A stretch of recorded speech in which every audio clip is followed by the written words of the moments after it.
I've had a cold for over a week. The wife's down sick too, and my voice is almost gone already. So we're going to go on with the show, though. We're going to bring in Eric Freeman Sims in just a minute.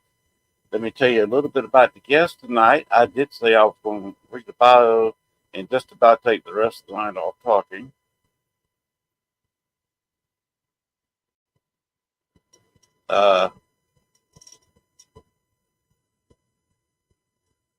I thought we had a bio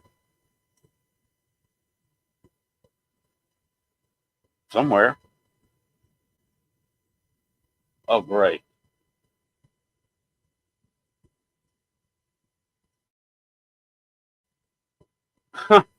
I don't have enough internet speed to read the doggone bio. I don't believe that. Anyway, Eric's been around for quite a while. He started several years ago in the paranormal, basically the same way I did, mostly a loner. He has a few things to do with a certain house that he's going to be telling us all about. I'll give you a little hint. This beautiful house called the Night House, and I'm ready to hear about it. But before we do that, Bones, go ahead and play our intro. And let's hope I managed to hear it while I got a tad internet. So I got an internet speed of less than 1. In fact, I got a less than 0.5. I did a 0.1 something. I don't even know how I'm broadcasting.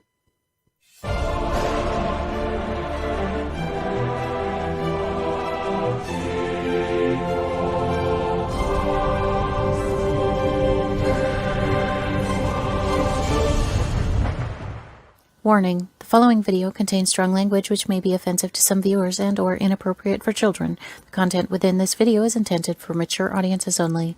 Southern Fried Paranormal with Len Dorman featuring Bones. Catch us on Spotify, iHeart, iTunes, Spreaker, Facebook, Stream, and everywhere else you catch your podcasts. And of course, WLFE-DB.com. Now, from the backwoods of southeast Arkansas, right beside the Bayou Bartholomew, the longest bayou on the planet, broadcasting from downtown metropolitan Cane Creek Township, here is your host, Len Dorman. That I don't even know how I'm broadcasting with this low internet speed, but we're going to bring on our guest right now. He's going to do most of the talking since my voice isn't worth 2 cents anyway. Eric Freeman. Welcome to the show, sir. Yeah, thanks for having me. Come on. Thanks for being here. Yeah, it's always a pleasure. I love guesting on other shows because doing a podcast, you always have to do all this like preparation, and especially the way that I do my podcast, are on specific topics like books and things that people have out. So I read the books and do all this stuff, and so it's nice to come on somebody else's show where I just talk about me and what I have going on, and I don't have to do any preparation. I just, other than we were having some technical difficulties with my camera. I think I got it fixed now, but it was going really dark for some reason. But yeah, other than that, it's always fun to do live streams anyway. There's always some kind of technical issue. Always. My voice is gone. Wow. I drink some more. What are you drinking tonight? It's just Diet Coke, just in my Sasquatch mug here. Okay. I always have anybody that watches me on live streams, every show I have a different mug that I use. I have a Night House mug over here too, that I've been using. That people can pick up on our website. Yeah. We've got a whole shop on our website over there. What's up, Susan? How are y'all this evening? But yeah, the Night House. We just recently bought the Night House, and about 3 months ago, we're going on 4 months now. So I've been doing the paranormal for over 20 years, like we were talking about before the show, Lynn, and I started out when I was 14. My father passed away, and I was always a big fan of the paranormal. And I had my first paranormal experience when I was 8. I saw a full body apparition in my house, which is odd because my parents bought the house when it was built brand new in the 70s. And so there's no reason I mean, we never had anything paranormal happen before that, as far as I know. My parents had lived in other haunted houses before they bought this house. And I'm actually live in the same house that I grew up in, because unfortunately they both passed away, but I inherited the house. So I still, all intents and purposes, I lived here my whole life. And we've had transient paranormal stuff. I call myself a lighthouse in the dark, because I feel like I'm a beacon for paranormal stuff. I just attract it, and I have my whole life. And so we have kind of transient spirits that come in. We have one resident spirit that is here that I believe followed me home when I was younger, investigating before I knew what I was doing. And so, but kind of had a haunted life since I was young. And like I said, I started investigating when I was 14, when my father passed away, trying to prove to myself that there was something beyond us whenever we died, that he didn't just go nowhere, just nothingness. And I got several of my friends into it, and I was more into prove that things I'd experienced as a kid and with my dad, that the paranormal was real, and that I wasn't crazy for the things I experienced, things I'd seen. Like I said, that there's somewhere we go and we die. And my friends were in more for the thrill than I think of the, I was more of trying to be an investigator. They're more trying to be ghost hunters, which is fine. I think that's part of the paranormal world. But we started off and didn't know what we were doing. The only thing, I used to bootleg copies of on LimeWire, if anybody remembers that, on dial-up internet, that would take 20 hours to bootleg an episode or something, an hour-long episode of Most Haunted from the UK. And it was a fake, they were investigating, but it was horribly fake psychic who always got possessed. I think that's who Zach Baggins from Ghost Adventures models his activity after, is this psychic named Derek Akora. And if you've never seen Derek Akora, man, he should win some Oscars for some of the possessions that he had on that show. But kind of copied some of the things they were doing, and I happen to have a recorder that took little mini cassette tapes, and so we took it out and we'd ask questions and try to get EPs that way, just trying to get anything on tape other than our own voices. And then one of my friends just happened to have a camcorder that his parents gave him that took VHS tapes, like full size VHS tapes. And so, all right, we'll see. You didn't take acting lessons from me. No, I'm not a dramatic person at all. I'm a pretty level-headed person. All right, I am going to see if I can do the internet. I cannot continue watching the show at 0.15. Okay. All right. We'll be here when you're coming in so choppy. I don't know what's going on. So it's just slow internet. So if you'll just keep going, if you don't mind. No, not at all. And maybe give me about 5 minutes to reset my internet and see if the gamers are offline, so I can share maybe they'll share some internet with me. Okay, no problem. So we used to sneak to a place, for people that aren't familiar with me, anybody watching that's not familiar, used to sneak in a place in Franklin, Tennessee. I'm from Middle Tennessee, outside of Nashville, and sneak into a Civil War site to see. It was just notoriously haunted. When you're in high school around here, that's kind of what you did, was sneak into there in high school. It's kind of as a ghost hunt, like ghost hunters trying to get a thrill, a scare, whatever. But we actually experienced things in there, and yes, and I'm definitely for melodramatic person. But so we'd sneak in there. We experienced some things. Saw lots of things in there. I had a ghost horse run through me one time in a field out in front of there, which was an interesting experience. First time I had anything paranormal ever touch me or anything like that. So that was an interesting experience. And saw some things. Saw a lady pull the curtains back and poke her head out the window to look out to see who was on our front lawn, I guess. And there was nobody in the house at the time. It's like 4:00 in the morning. Luckily, we never got caught for trespassing. I don't condone trespassing. But we never got caught going up there. But yeah, we'd sneak in there, and we would go to cemeteries and things like that and try to see, what we could catch. And this is before Ghost Hunter TV show was on ever. I think maybe a few years after I started going out and trying to investigate. um, the MTV Sphere came on, and so started looking at some of the things that they used and techniques and things, and trying that stuff and see what worked and what didn't. And for anybody that doesn't know, MTV Sphere was a put on, but they actually took these people to haunted locations that were really like Penhurst Asylum and places like that, Waverly Hills. And Jason Hawes from Ghost Hunters was actually a excuse me, was actually a location scout for them. So they actually went to places that were supposedly haunted. Um, like I said, like Penhurst and places like that. So and that kind of spun into Ghost Hunters. But when I was 18, one of my good friends, Adrian, bought me a book. He would never go ghost hunting because he said if he ever saw a ghost in his house, he'd just burn it down and kill it with fire. That was his whole thing of anything paranormal, Bigfoot, aliens, anything, kill it with fire. But he bought me a book called Beginner's Guide to Ghost Hunting. And it's not the Zach Baggins one. Zach Baggins was a wee lad. I think I'm a bit older than him.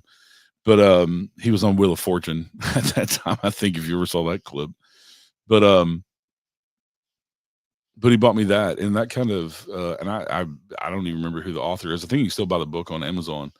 But yeah, that was back in the early 2000s. And then I started getting into Hans Holzer and things like that. And I remember watching In Search of and Unsolved Mysteries and all that stuff to get into the paranormal. And like Lynn said, I've always kind of been a loner. I tried to join a few groups early on. Once I was 18, 19, had my own vehicle and all that stuff, had my own job. And it was like a club that you just couldn't get into in Nashville.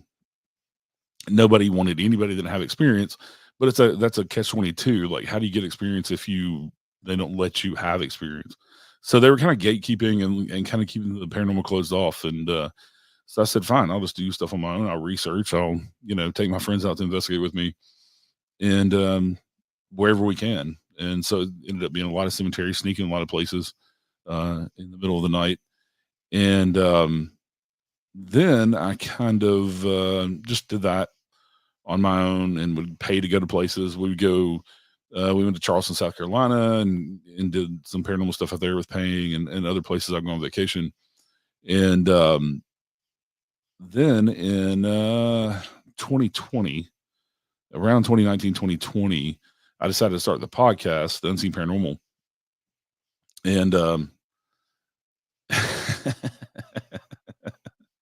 nobody ever comments about what I got in the background. Over here, the other side, over here, I've got a mannequin. You can see the mannequin's crotch. But anyway, the falsies is actually, it was a Christmas present. It's pretty funny. It's an old advertisement. You women know what falsies are. But anyway, where was I at? Oh yeah. I actually hooked up with my buddy Lee and Medics for Paranormal, and became an unofficial member of Medics for Paranormal. Still am. But I never liked the dynamic of groups. I always thought there's always somebody that has to be the leader in a lot of paranormal groups. And I think it's changed nowadays. You don't have that as much.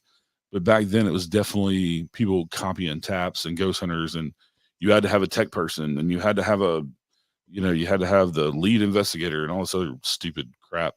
And I never liked that. Like, why do you have to have all of that? All right. Are we good? Boobies, I believe, is the falsies that sign is for. But yeah, I never believed in the whole thing. I'm back. Yeah, I saw. I know my screen flashed, and I thought it kicked me off for a second, but it didn't. It refreshed. But I've got a great big whopping speed of 1.3. Well, that sounds better than what it was before. It's better than point. Yeah. 0.015 or whatever it was. Yeah. Go ahead. Where you were going? I just saying that nowadays, like, the teams are different. You don't have to have all those like defined roles like early on. So I never joined a team, partially because of that, because it was a catch-22. They wanted me to have experience, but how do I get experience if nobody lets me join their team? So that's why I was just kind of a loner until 2019, 2020. And I started doing public events at some of the, especially when COVID kicked in. Excuse me. When COVID kicked in, a lot of the historic places around Middle Tennessee were starting to suffer because that $5-10 tour and those donations dried up really quickly when nobody was coming in, and so we jumped in and said, well, what's better, social distance and all that stupid stuff, than doing paranormal investigations. So we could break up into small groups and provide masks and hand sanitizers and all that crap to people. So we did, and fortunately we never took a dime. We were able to help some of the locations stay open and keep their doors open during COVID. And so that snowballed into just doing all kinds of different events. And the podcast just kind of snowballed itself too with COVID, because there's so many more people listening to podcasts and things like that. And so the Unseen Paranormal just got bigger and bigger. And so so here I am now. We decided to buy haunted. We decided to buy a historic location, not necessarily haunted, but a historic location. Thank you, Sin. I'm lucky that I met you. You've become a really good friend, and I love you, and love investigating with you. Sin is an amazing investigator. I love her take on the paranormal and how she investigates. It makes me excited to investigate sometimes when I'm kind of jaded. At this point, I think I've gotten kind of jaded with investigating, but especially big locations that everybody's been to. I want to go to locations nobody's been to. But that's what got me interested earlier this year into buying a historic location. But we wanted to buy a historic location that we could kind of help save from somebody else coming in and just tearing it down. And so we ended up with the Night House in Hopkinsville, Kentucky. We kind of set out with some criteria of it had to be, because we're not giving up our own home. We're not moving to Hopkinsville into the house. We live there part time, but it had to be within a certain, reasonable distance of our own house and things like that. And it just so happened that the place is haunted. We started having things happen from day one. The very day that we signed the deal and bought the house and got the keys, I went to use the restroom, and somebody knocked on the door, and everybody else was in a completely different part of the house that was with us. And so then it's just kind of snowballed from there. And we have experiences, I don't know, just about every time they're up there. The Night House is amazing. It's the previous owners that we bought it from, they bought it in 2014. And he told us that the house could go one way or the other. It could have either been easily torn down because it was such disrepair, or it needed to be saved. And luckily he was into history of the house, and that's why he wanted the house. And so he saved it from basically falling in on itself, and did a lot of work.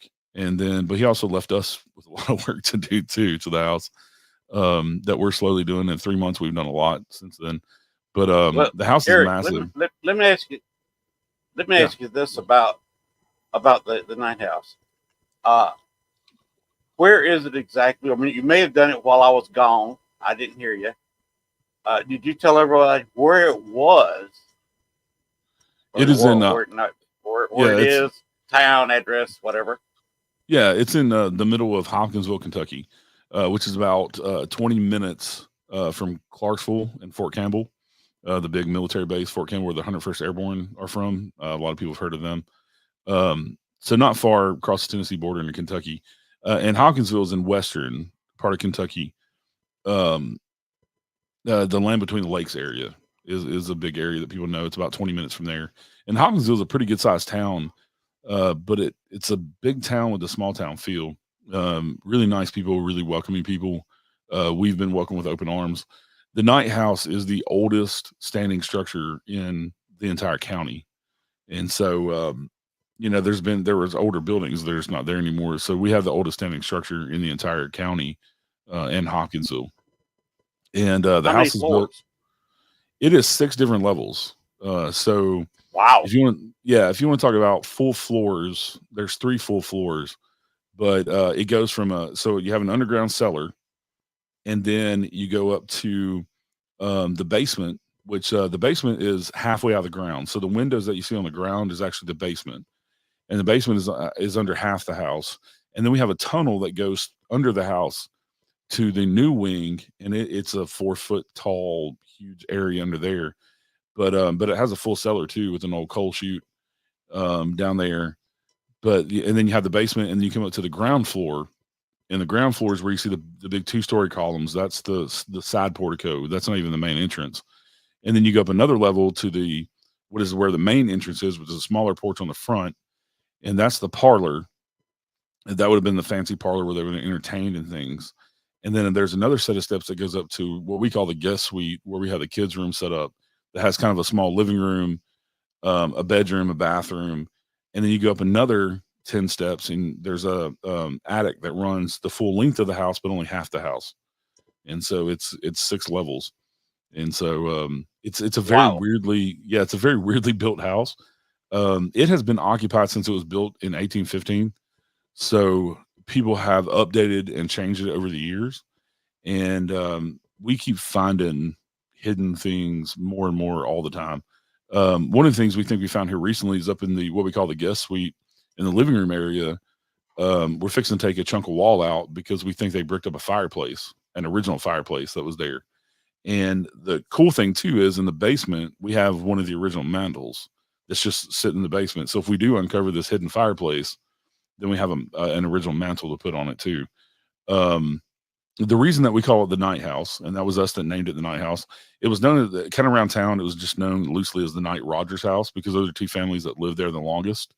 When it was built in 1815, between 1850 and 1820, there's no deed. Nobody's ever found a deed of who built the house, because whoever owned the land could have just built the house, but it didn't generate a deed back then.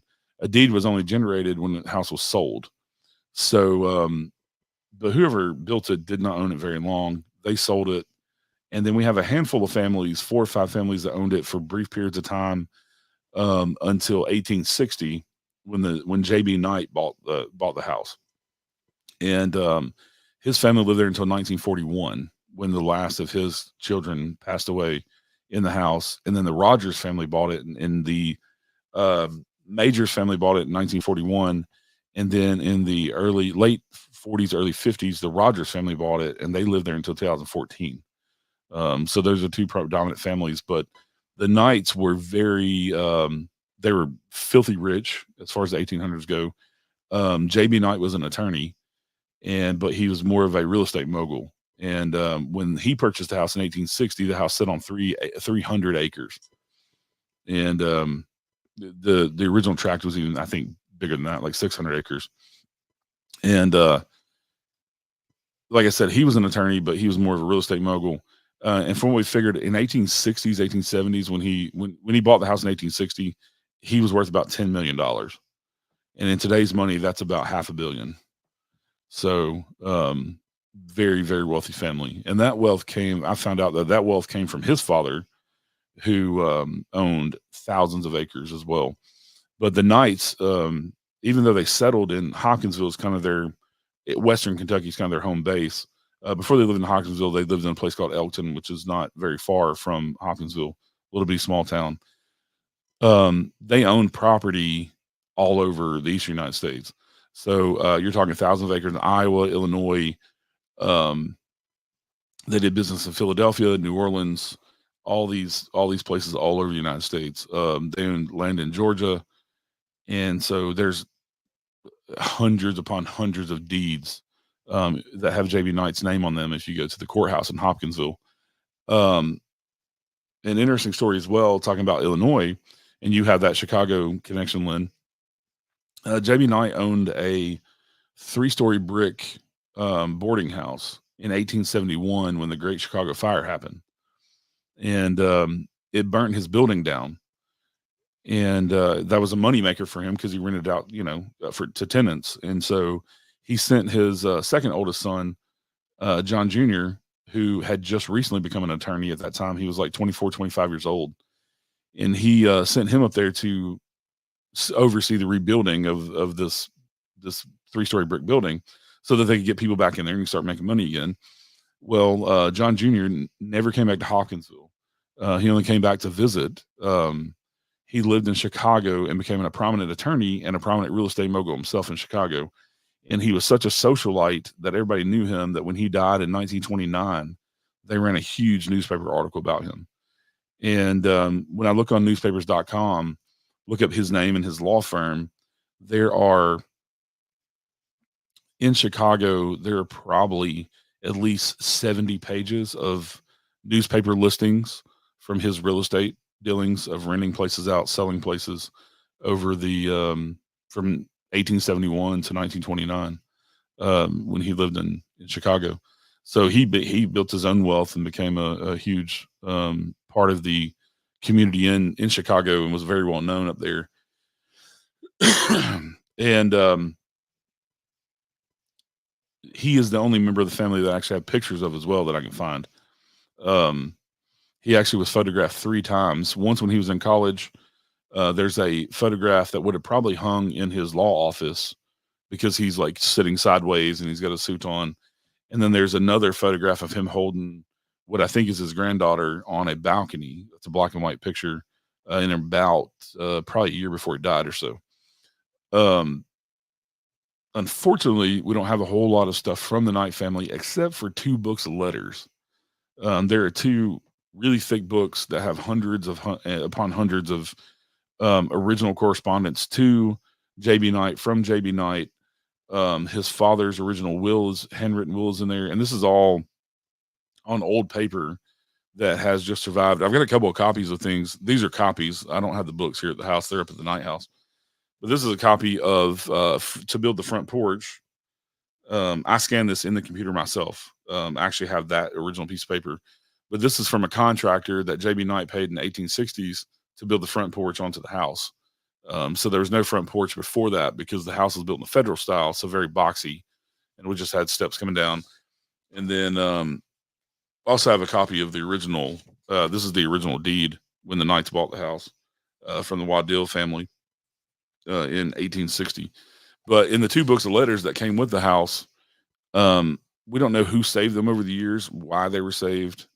Stuff like that is usually you don't get that many historical documents with the house.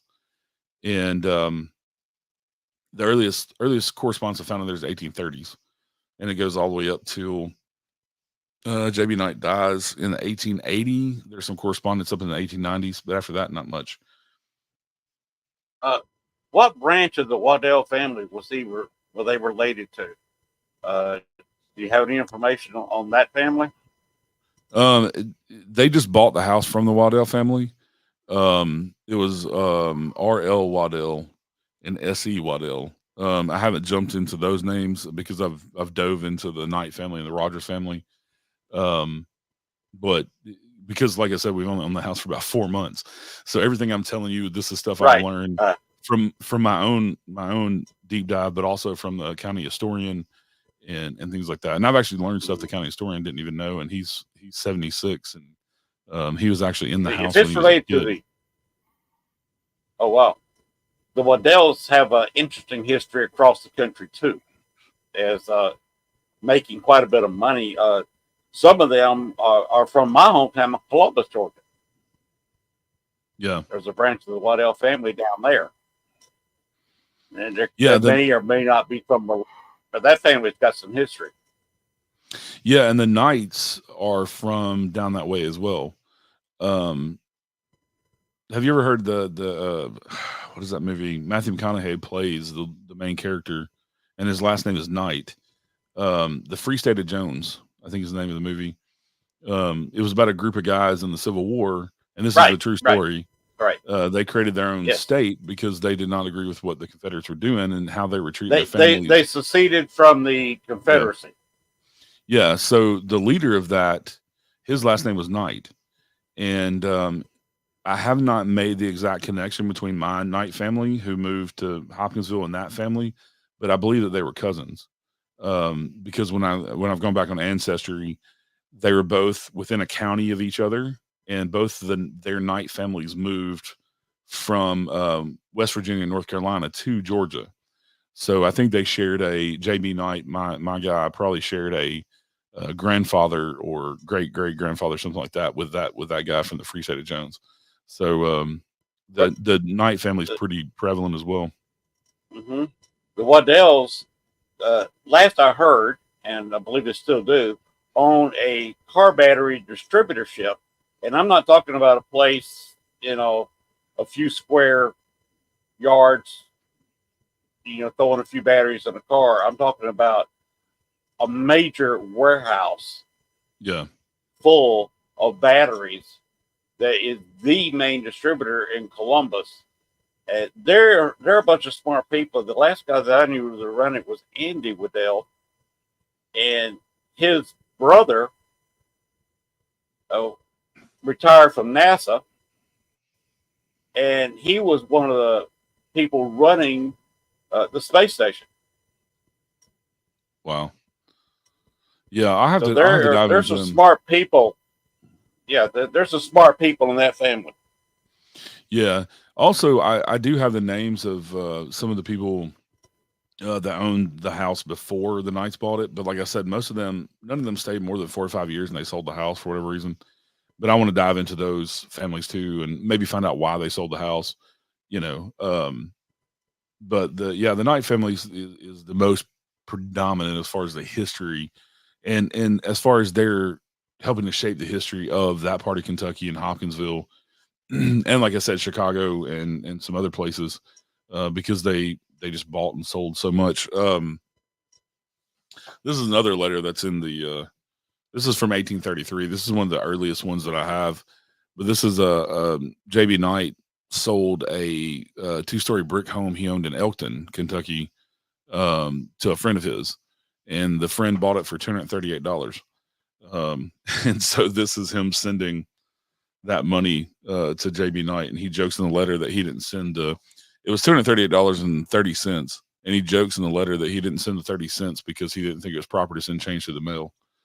So, but and one of the cool things that came with all the letters too is I have some of the original envelopes that still have the wax seal stamped on them, where they were just Wow. very carefully opened. I have a JB Knight original business card that just says JB Knight Attorney at Law. So pretty cool stuff, and that's all stuff people can see when they come to the house. I'm trying to digitize it all to save it all from deteriorating, because the more light you expose those things to, the more they deteriorate. But yeah, whoever had them, over the past 100 years or more, definitely took care of all those documents, and that's definitely a rare thing. Like I said, to have hundreds and hundreds of documents with the history of the family. The Knights, JB and Eliza Knight, had 7 kids, and all but one of their sons became an attorney, even though they didn't necessarily practice law. Hey, Jen Wicks, what's going on? Thanks for joining us.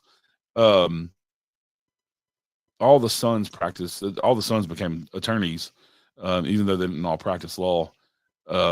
Just the second oldest, like I said, that went to Chicago, and the youngest, Thomas, they both practiced law. The other sons did not.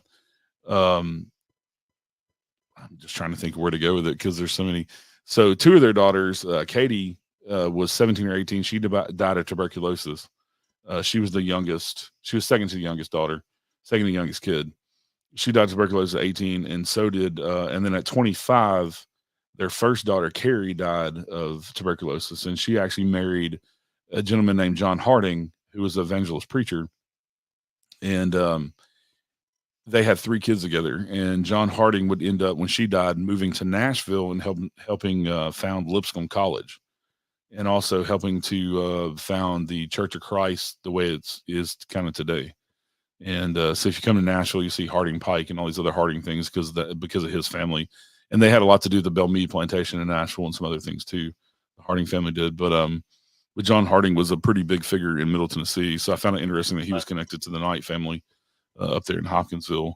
He actually lived with them. You've named a lot of families with a lot of money, a lot of power. Yeah. Yeah. So good luck diving through all that. But that will you could if you got all that together, you need to write a book about who's related to who and who did what. Because you're talking about a family not only with a lot of wealth and a lot of power, but a lot of brain power. Oh yeah, they were smart people. And reading through some of the letters, I think JB Knight's wife, Eliza, I think she did a lot of business through her husband's name. I think she was kind of behind the scenes running things as well, because she's a very smart lady. Now she came from Hopkinsville, and her maiden name was Bryan, and her sister married a guy named Crockett in town, and they built a house called Lone Oak in 1835. Lone Oak is still standing. It's actually for sale right now. I've met the owner of Lone Oak, and he's got it up for sale now. It's a beautiful house. And her brother Thomas, Bryan, built a house in Hopkinsville on 17th and Main, and I believe it burnt down in 2014. It burnt to the point that they had to tear it down. But their youngest son, Thomas Thomas Sharp Knight, he was named after his uncle. And when his uncle died, his uncle Thomas Bryan died, he moved to that house on 17th and Main. And this will tell you how rich they were. He did not like that the house faced Main Street, so he paid people to come pick the house up and turn it to face 17th Street. Wow. Yeah, and they didn't bat an eye about that. Yeah, it was like I said, the amount of money these people had, almost $500 million in today's money. $10 million. I think the depending on inflation, depending on the day, it's between 36 and 40 of our dollars for every one of their dollars. So a lot of money, Yes. But yeah, they $400-500 million. But it started with, like I said, it started with their ancestor that actually came over from England. The very first night he came over, he was a single father. Him and his son came to the United States, and he died not long after. And then his son fought in several different skirmishes and wars, and was gifted land because of his service to the newly formed, United States and the colonies. So he was gifted land, and that just kind of snowballed with his children's children on down to JB. It just kind of snowballed into their riches. The funny thing is that I find interesting is that as prominent a family as they were and as rich as they were, they do not have any headstones in the cemetery.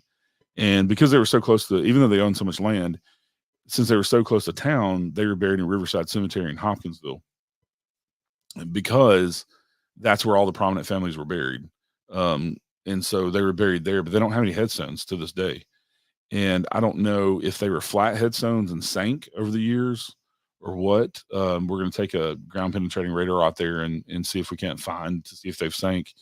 If there's not a headstone, did they just share one big marker? There's not any markers for the 8 members of the family that are buried there. So No marker. No, not right now. They're in the cemetery book, and you can actually go and find a grave and find there's a picture there. And when I've gone to the cemetery, it's just an empty area. But you can pinpoint exactly where they're buried. Yeah, especially as rich as they were.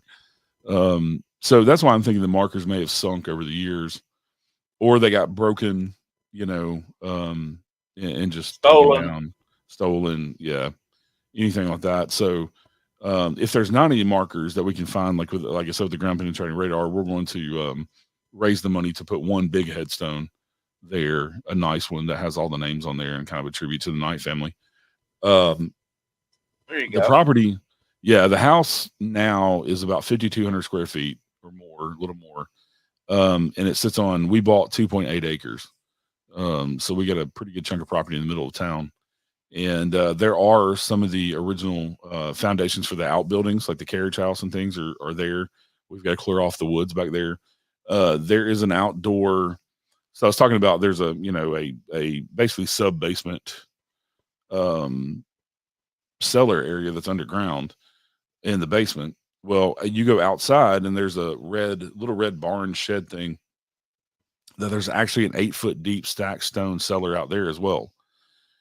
So we don't know why they had 2 cellars. And the stacked stone out there looks exactly like the stacked stone foundation for the house. So it looks like it would have been built at the same time, or very closely after, in the 1800s, early 1800s, mid 1800s. So that's part of the mystery. We keep joking that we have our own Oak Island. If you ever watched The Curse of Oak Island, because there's this big puzzle and trying to put all these pieces together that nobody's ever tried to put together. Even the previous owner, being a history buff, he just worked on the house.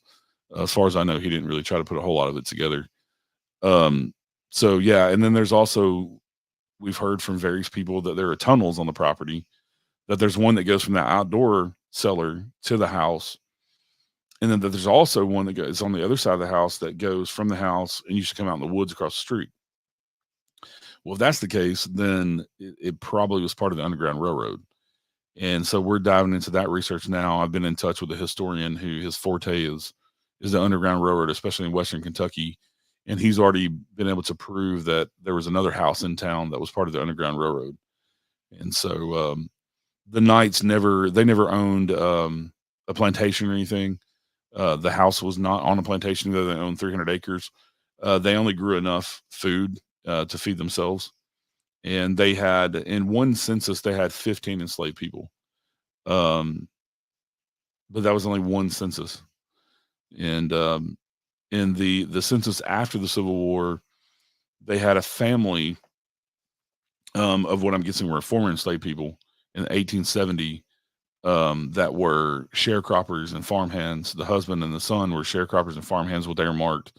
And then the wife and all the kids were hired help in the house. So they do all the cooking, cleaning, being nannies and all that type of stuff in the 1870s, 1880s. And then Jamie Knight died in 1880, and his wife outlived him 9 years, like women typically do, and especially back then. The thing I find interesting too is that they had 7 kids, but they never lost any of their kids when they were young. Most families back then would have lost kids to cholera or, some of these other, bad things that came through. They're young, like I said. Usually you'd have 5 kids and lose 3. Right. Before they were 25. Yeah, and their first son was born in 1845. So, and their daughter Katie, like I said, she died at 17, 18. So, not that she was grown, but she wasn't a child either. But also accidents, happen too. I mean, you're on a farm and things, and wagons and horses, and even things like snakes and things like that. Because where we live, we have rattlesnakes and copperheads and cottonmouths and all these nasty snakes. So, but I found that interesting. But I guess they had enough money too. Hopkinsville there is a Civil War history with the house as well. A lot of houses, a lot of historic places, especially around here, they'll claim a connection to the Civil War, but necessarily can't prove it. We actually have proof that they really did use the basement as a hospital for Confederate soldiers, but it wasn't for wounded Confederate soldiers per se. There may have been some wounded Confederate soldiers, but whenever the Confederacy was occupying Hopkinsville, because it went back and forth half a dozen times between Union and the Confederacy. One of the times, like most of Kentucky. Yeah, because Kentucky was neutral, is what they claimed. They never, one of the times that the Confederacy was in Hopkinsville, they, I haven't gotten there yet, so I'll get there. The Confederacy lost 300 soldiers to a weird illness that still to this day, they don't know what caused it. Doctors don't know what kind of virus it was or what, but they called it black pox pneumonia. And it caused a severe pneumonia, almost like tuberculosis, except for they had these big blood-filled blisters come up all over their skin, and they would turn black. And so they called it black pox pneumonia. And we do have evidence that they used the Knight house as the basement as a hospital for some of these soldiers, and 300 of them died, and they're actually buried in a mass grave in one of the town cemeteries. Because if you know your Civil War history, the Confederacy did not have money to take their soldiers back home. They pretty much buried them where they died on the battlefield. The Union had money. The Union would pick up their dead soldiers and they're injured, and they would take them, and most of them got buried where they were from. But the Confederacy didn't have the money, so they would just bury them on people's property, in shallow graves and things like that. So those 300 men, like I said, there's a mass grave in one of the cemeteries in Hopkinsville. They're all buried in. And the interesting way that we know that really happened is when the Rogers family lived there in the 50s. They had a black lady who worked for them, who came to work for them. She cooked for them. She was hired help. She cooked for them. She actually lived there. They actually built her an apartment out of what used to be the summer kitchen. And most houses back then, they had a summer kitchen, which was a separate building from the house, because in the summer you get dry weather, and that would be the only place that they would have a fireplace going to cook. And so if it burnt down, at least it wasn't connected to the house and burned the rest of the house down. Also, it didn't heat the house up because they didn't have air conditioning. They relied on open windows, and in the southern heat, they definitely didn't want them cooking in the house. So anyway, it was a separate building, and they built her in the 50s. They had her like a little suite out there, and they put a modern bathroom and things in there. And so she lived there and was the nanny to the kids and cooked and cleaned and all that stuff. And her grandmother was enslaved in Hopkinsville, and she had told her that she was not owned by the Knight family, but she came to the Knight house to take care of those Confederate soldiers. So they had sent her from another somebody else's farm to help take care of the Confederate soldiers that were dying in the basement.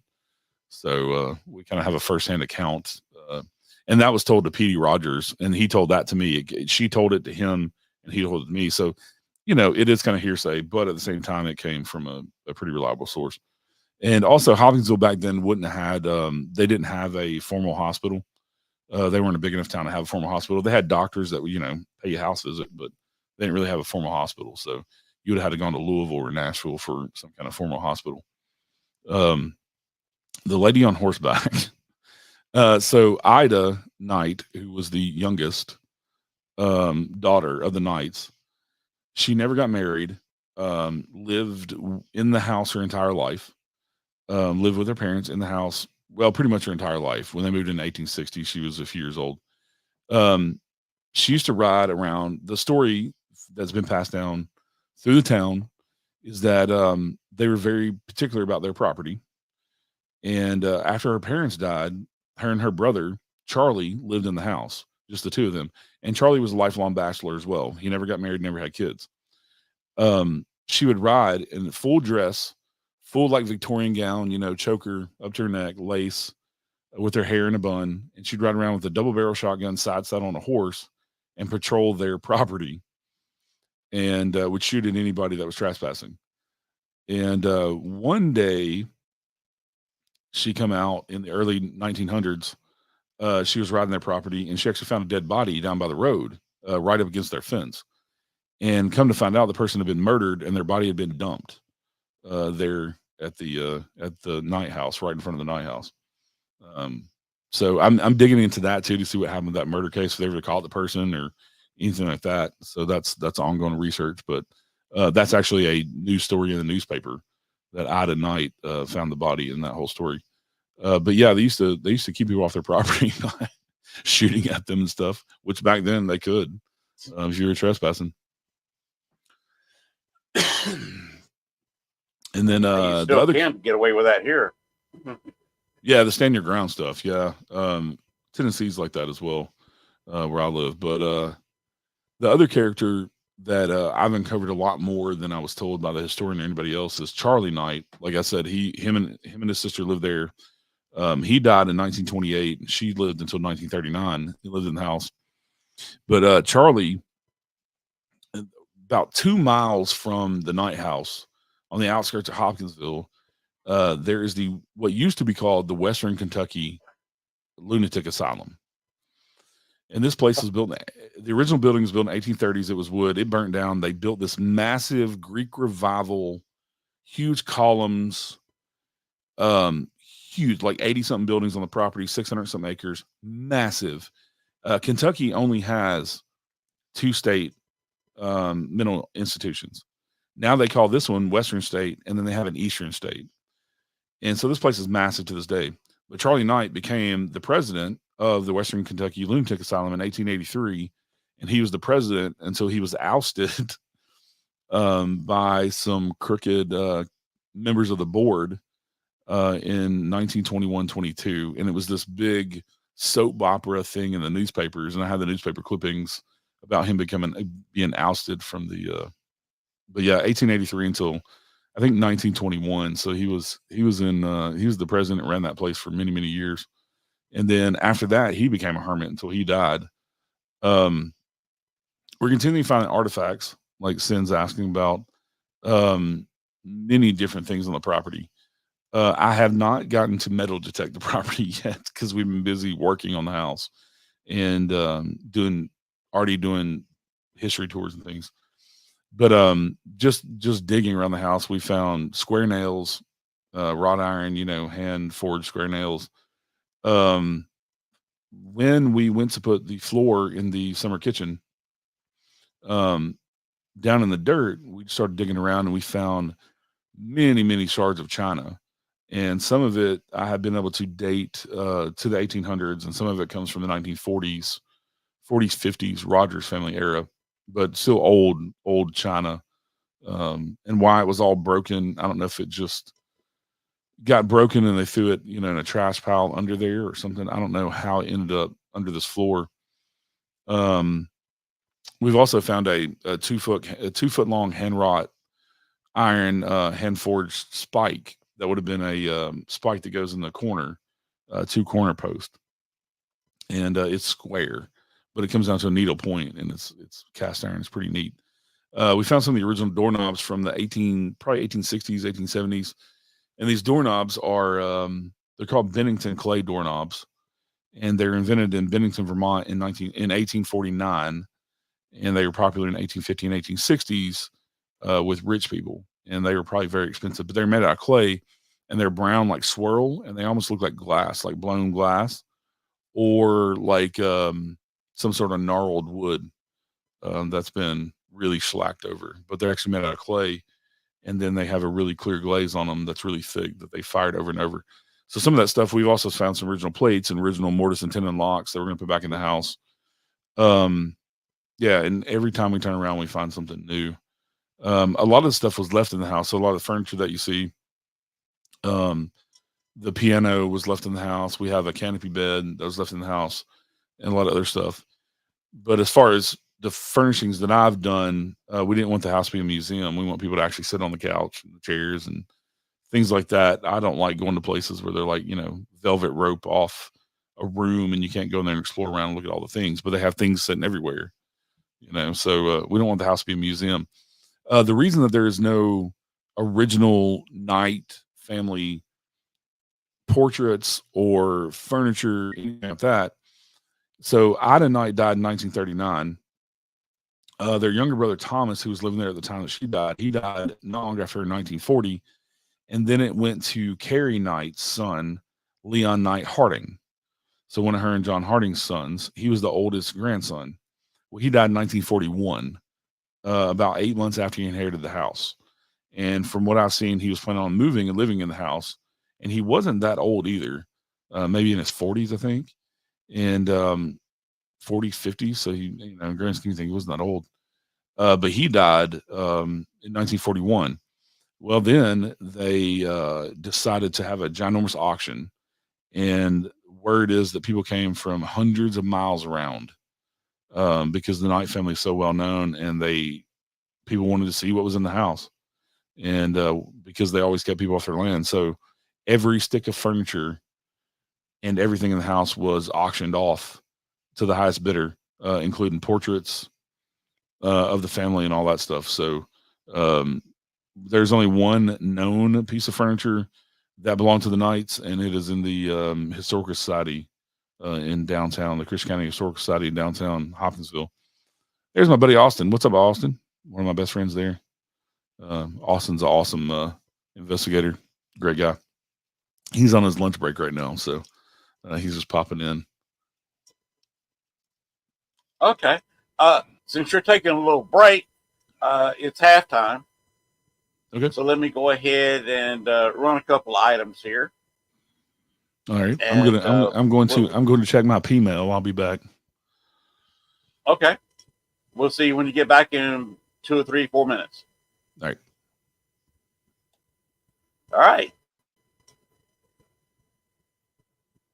Let's get back to the people who have sent me stuff.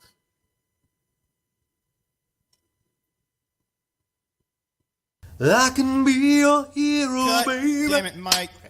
Hey, I'm Mike, and death sucks. I've had a couple of deaths in my family recently, and I want to know, what comes after this? Is there life after death? So I'm teaming up with Marilyn, a psychic slash paranormal investigator. And together, we're gonna check out some really awesome haunted locations. And maybe, just maybe, I'll find some of the answers that I'm looking for. Mike really has a hard time paying attention. His mind is all over the place. Watch your step. Mike, you need to be careful. You need to know what's going on around you because you're going to hurt yourself. What happened? You just fell. I don't know what you're talking about. I'm going to have my hands full.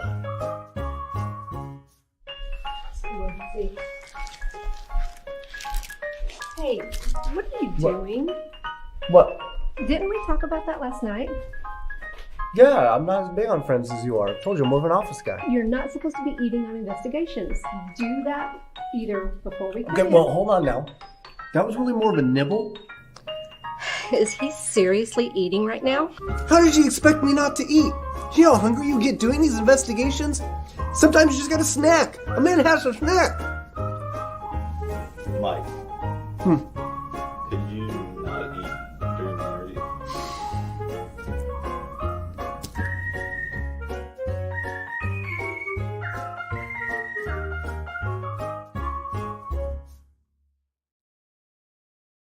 Paranormal Rockdown August 8th and 9th. Be there. So, Paranormal Rockdown, August 9th, Edinburgh Manor, with We Are Paranormal and this guy. Aaron G. Thompson with Nick Sims at 28 Days Haunted. True. Not false. Make sure you get your tickets. They're not going to last. Edinburgh Manor. They already gone. Aaron G. I hate to Thompson. say it. Nick Simons. 28 Days Haunted. Yeah, scary stuff. We Are Paranormal. Sierra. The lovely Sierra. I'll be there. And together, we are all paranormal, actually. Combined, we are paranormal. Get your tickets before they sell out.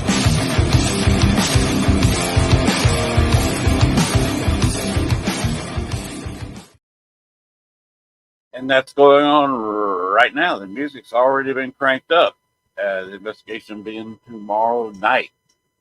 So they've already got the rock cranked up over there.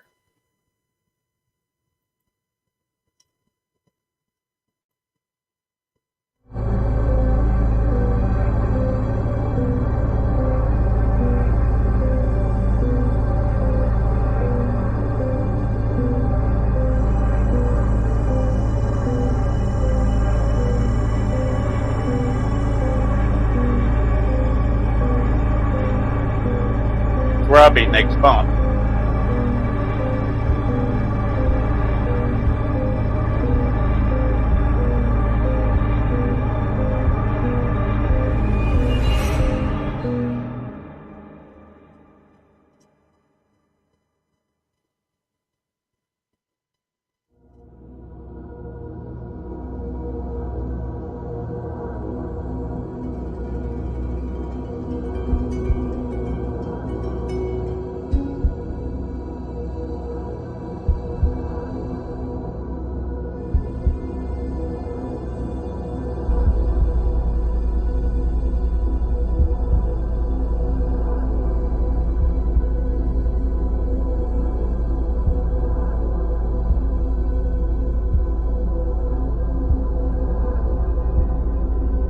Hey, I'm Mike, and death sucks.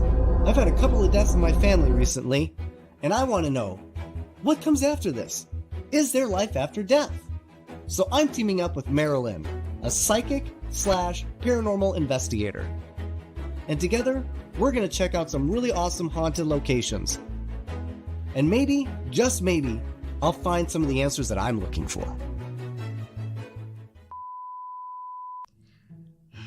I noticed that Mike has a little bit of a hard time paying attention. What did you see? Hey, what are you doing? Is he seriously eating right now? Watch your steps. Mike, you need to be careful. You need to know what's going on around you because you're going to hurt yourself. I'm going to have my hands full. He can't even walk without assistance. I'm good. I'm good.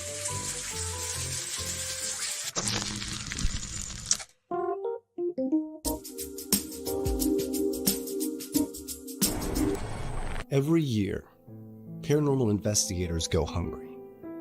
1 out of every 1,000 paranormal investigators you know will die from malnutrition without your help. So please, donate today. Call the number listed below. Every penny matters. Every dime could save a life. More specifically, mine. So thank you from the bottom of my stomach.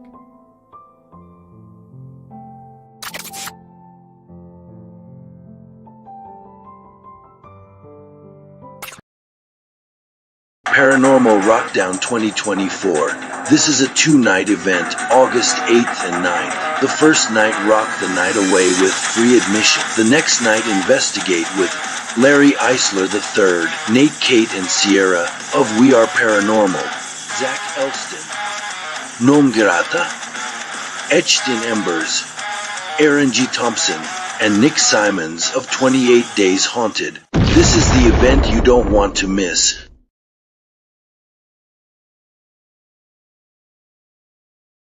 Right now, they will be investigating tomorrow night. Hey, if you want to listen to the rest of the show here, go on over there. You can catch some of the bands. They'll be playing for a little bit over on that side. Right now, we're going to get back to what we were talking about. By the way, Eric, you saw those videos that I played. Anytime you want to get your cell phone out and make a 30, 45 second, maybe up to a minute video, maybe showing some parts of the night house.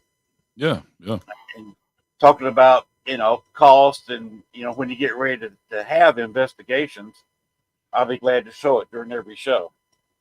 Yeah, we I got the calendar up a couple of weeks ago. We're open for investigations now and private history tours. That is the extent that the city will let me do right now. So I had to fight for 3 months with them to get me to let me do that. So there's lots of other things I want to do as well.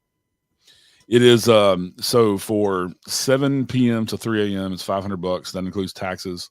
And I being an investigator myself and going to many locations.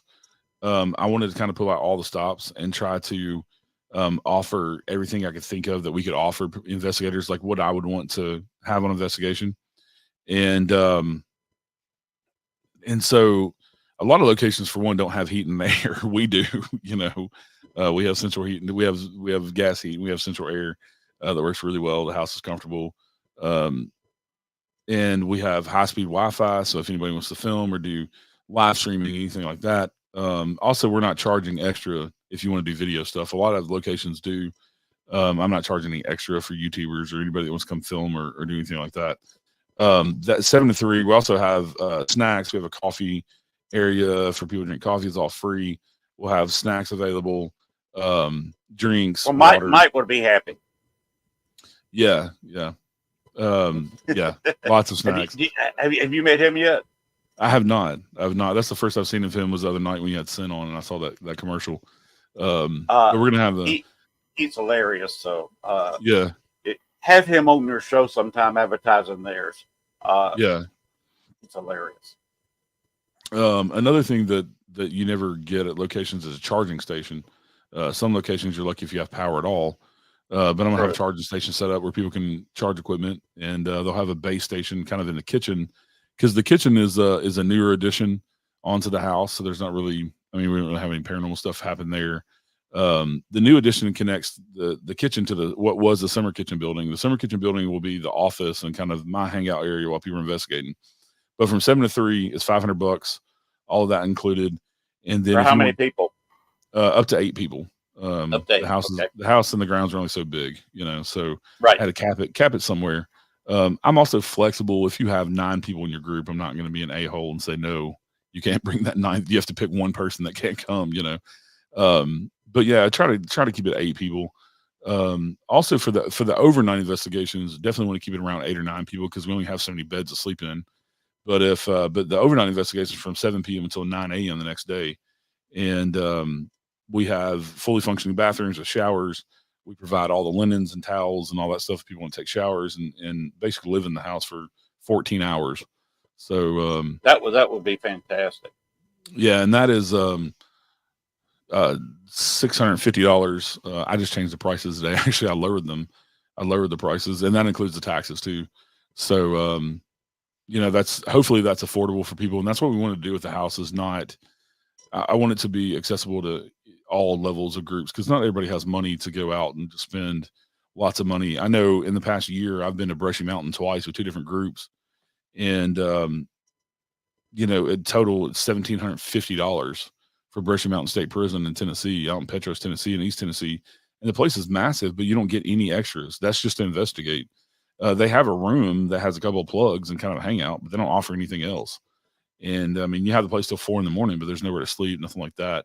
They don't even have electricity in the prison. So, we try, like I said, try to pull out all the stops. So you go to the website and go to the book investigation page. All of that stuff is listed that you get with your investigation. We even have a couple of cots. I bought a couple of comfortable, nice camping cots that if somebody wants to sleep in the attic by themselves and do a solo challenger in the cellar, we've got cots available for that, or in the basement or somewhere that doesn't have a bed. But we have beds available for everybody to sleep in, and so they can sleep in the various rooms in the house. The only thing that we can't do is cook meals because we're not a bed and breakfast, and that would involve the health department and all that stuff. So we're not even going there. But we can provide, pre-prepared snacks, popcorn, things like that. Fixed food, prepared food is its own animal. Yeah, I don't blame you. Yeah, I don't want to get into the health department having to come in every month and all that stuff. And then you got to have firewalls and all kind of stuff. So not even going there, but just try to pull out all the stops. And not only can you investigate the house, investigate the grounds as well around the house. I've seen some stuff back on the property. We're slowly getting it cleared off. We probably have almost 2 acres clear now because the property kind of dog legs. We got about another 1.5 acres that we need to clear off. Probably, I don't know, almost 2 acres, I guess. We probably got about another acre to clear just so you can get to it because it's all overgrown from the previous owners, never really taking care of the brush and stuff. But yeah, in Hopkinsville, even though it's a kind of small town feel, there's a lot of restaurants that are open late night and things. And we're just a couple miles from the restaurant row where people can go get food. And every kind of fast food and restaurant you can think of, they have in Hopkinsville. There's a Walmart, there's a Lowe's, we're within distance of convenience of all the modern amenities too. So, but also the house sits up off the road, a good football field. So contamination is not a big factor. Also, the walls are 3-foot thick brick, so that keeps out a lot of contamination. The driveway is really long, and it's actually a cul-de-sac at the end. So it's very private and kind of back away from the road. Really dark at night out there, really quiet. So yeah, just trying to pull out all the stops and offer people, make sure that they think that they're getting their money's worth. Because I've been to plenty of locations I've rented out that I don't feel like I got my money's worth. I feel like I got screwed by how much we paid to go there. And of course, we can't ever, you can never guarantee the spirits are going to show up. But we do have some videos on the website. Yeah, we do have some videos on the website of stuff I've caught. I've got cameras all throughout the house and on the outside of the house. And there's a couple of really cool videos that we caught. One really cool video. The other was a video, but it's the sound. It sounds like somebody's moving furniture, and there's nobody in the house at the time. And that's at 12:30 at night. And it was in the master bedroom camera, and it is really loud. Right next to the camera, it sounds like somebody's moving furniture, and the camera's on the fireplace mantle, so there's nothing behind it but a wall. And that's 3-foot thick brick wall. And then it sounds like somebody walks away. And then the first thing I caught was actually about a month after we bought the house, the camera up in the guest suite, the living room area of the guest suite. This was 5:30 in the evening. There's a white mist that goes by the camera that is really predominant. You don't have to. There's no zooming in. There's no. Guess what's in this video? It is obvious. A white mist, and I can't explain it. There's nothing up there to explain it. There's no humidifier or anything like that. We have a dehumidifier in the basement because we've had issues with so much rain this year, so there'd be no reason for a humidifier. And as a serious investigator, I'm not into faking stuff. I don't want any part of that, and will never put out anything that I even can remotely explain away. The white mist, I showed it to a lot of my investigator friends, Austin Lawrence and being one of them, a bunch of other really serious investigators, and nobody can explain it. I even sent it to my two buddies from Haunted Discoveries, Ghost Hunters, Haunted Discoveries TV shows, Brandon Alvis and Mustafa Gadalori, and they couldn't explain it either. So I put it out there. But it's on the website at thenightHouseKY.com, and night is spelled KNIGHT. And I did the KY at the end because there is a couple other historic houses around the United States that are called the Night House.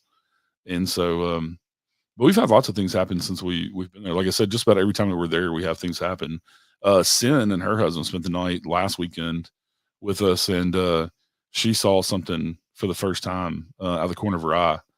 And I've seen lots of things, and you get lots of residual as well. But there's some intelligent things there too.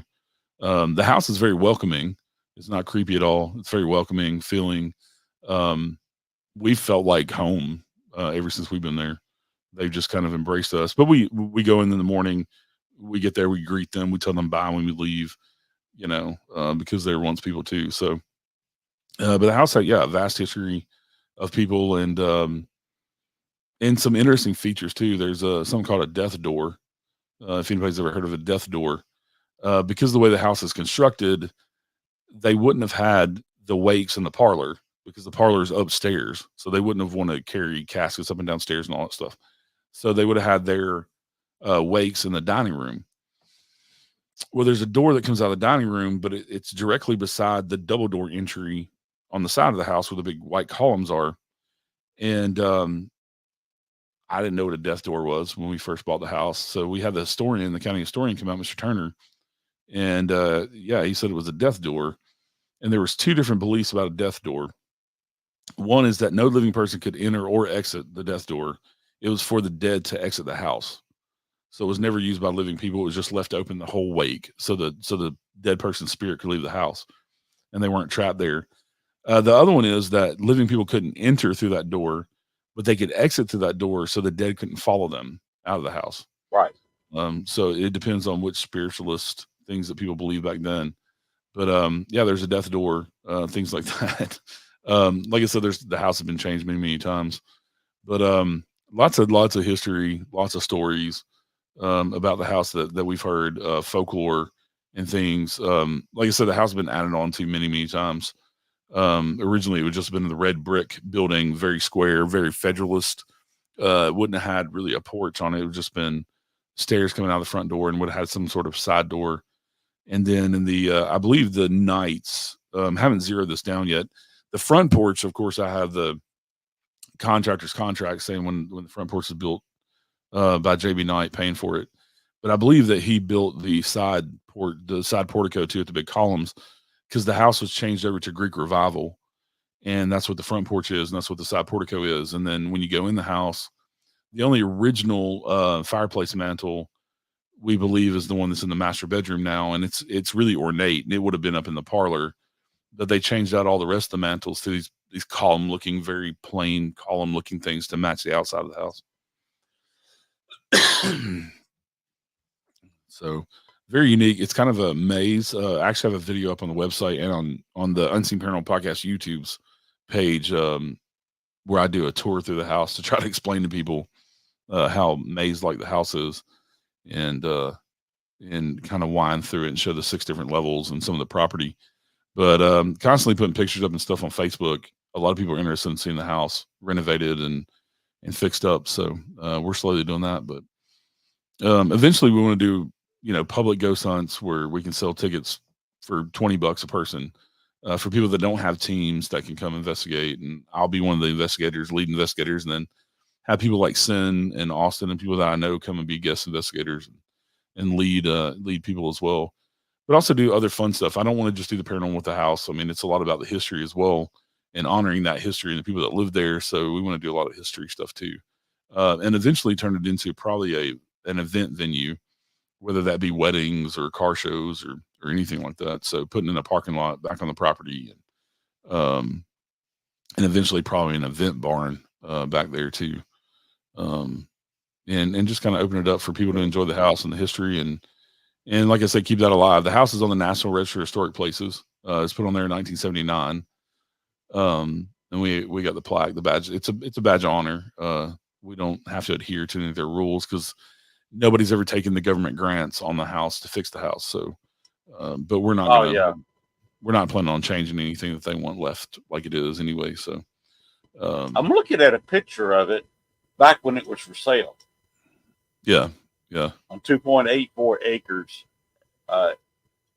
You got the porch with the columns on the right. yeah. As I'm That's looking the at side it of the house.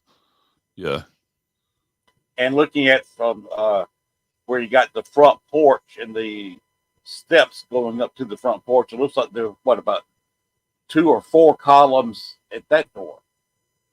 yeah. There's there's 4 solid columns and then 2 half columns, and they're half columns because they halved them to put them up against the brick of the house. Okay.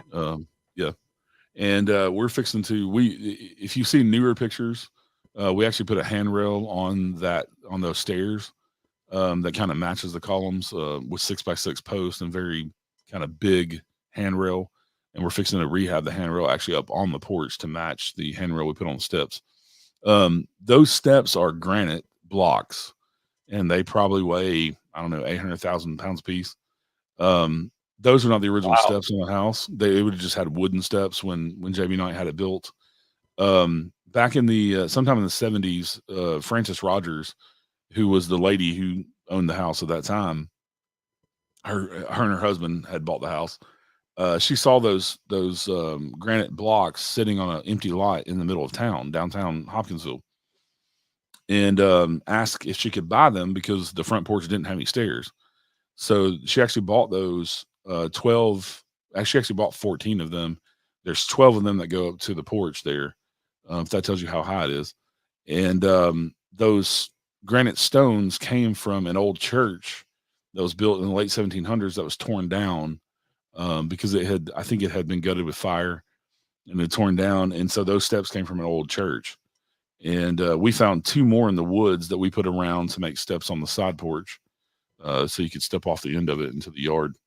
But it did not have a handrail, and that was one of the things we had to do to get insurance on the house for one, but for safety. But of course, yeah. There's an interesting folklore about the reason that it didn't have front steps when the Rogers family bought it.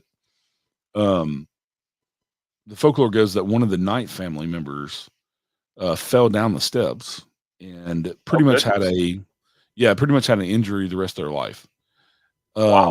Whether it hurt their back or they had a bum leg or what, you know what I'm saying, the rest of their life.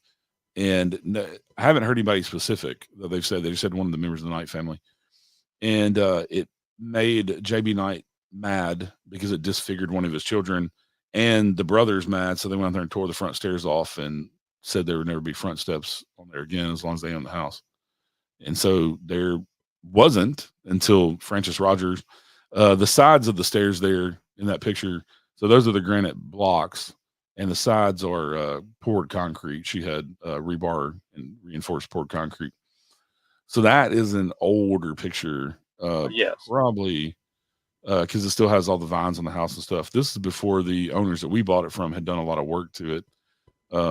It had fallen in disrepair. When after the mother and father, W.E. Rogers and Frances Rogers, died, they left the house with their son Terry because their other son Petey was a successful attorney, and Terry actually lived in the house next door that's still standing that they had built for him on the property and deeded him the house and that small piece of property. But when his parents died, he took over the Knight house, and from what I understand, he was a kind of a hermit and a hoarder. And he hoarded so much that the floors were caving in and things like that. Oh, yeah. He just had it all piled up. Yeah. The floors have been rehabbed. So the floors up in the parlor, the second level, and up in the third level are shiplap. And those are original to 1815, 1820 when the house was built. The floors on the ground floor were put in by the Rogers family for the most part in the 1950s. Because the original shiplap floor was pretty much laying on the ground because the sinking of the house over the years, and the floorboards are rotten, and so they put it in 3/4 inch tongue and groove hardwood, and I actually had a lady comment on a picture of the dining room and said, "You need to get that vinyl flooring out of there." And I'm like, I don't know what you're talking about because there's no vinyl flooring in this house. It's all real hardwood. But that was the floor she was talking about, and they're really dark, but they're really nice floors too. Like I said, it's all hardwood, and that was some of the things the Rogers family did to the house. They put a modern kitchen onto the house, which was gutted by the previous owner, and there wasn't a kitchen when we bought it, so we're putting a kitchen back in there. Um, but hopefully, I'm not boring everybody with the history of the house. I could go on forever and talk about the family and the Rogers family and all that. They were predominant people too, but the Rogers grandfather became the Speaker of the House for the Kentucky State House and was a politician in Kentucky for many, many years till he died in the late 40s, early 50s. And then P.D. Rogers became the Commonwealth Attorney, which is equivalent to Attorney General of the state for a long time.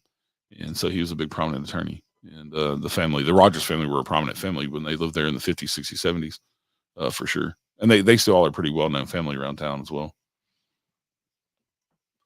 Okay, this is infinitely fascinating. I can listen to you talk about this house all night long. I just always subscribe to, for me, I think 80%. So if you take 100% with paranormal, I think 80% of it for me has always been the history.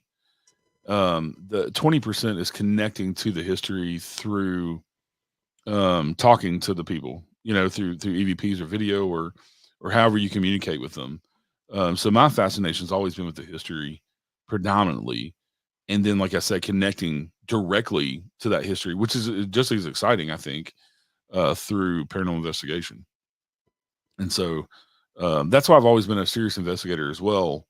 And I call myself a skeptical believer because I'll throw out a piece of evidence before I'll ever show it to anybody.